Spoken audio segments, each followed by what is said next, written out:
In the previous tutorial, /post/rust tutorial async/, we learned async programming with Tokio. Now we take a deep dive into Rust collections, HashMap, BTreeMap, HashSet, BTreeSet, VecDeque, and BinaryHeap.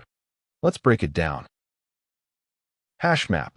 Custom keys any type can be a HashMap key if it implements hash and EQ. Important.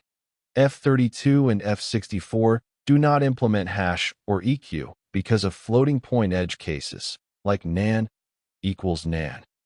If you need float keys, convert to an integer representation first. BTreeMap.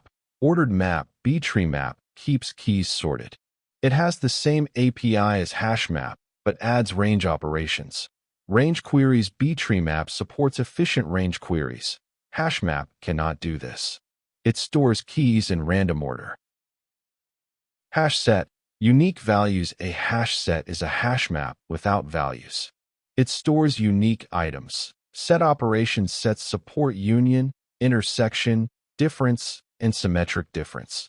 Detecting duplicates a common pattern. Check if a slice has duplicates. HashSet. Insert. Returns false if the element was already there. This makes duplicate detection a one-liner. VecDeque. Double-ended queue. VecDeque is like Vec, but supports efficient push/pop from both ends. Vec is fast at the back, but slow at the front, shifting all elements. VecDeque is fast at both ends. BinaryHeap. Priority queue. BinaryHeap always gives you the largest element first. It is a max heap. Custom priority with structs for custom ordering. Implement ord. Tasks with higher priority come out first.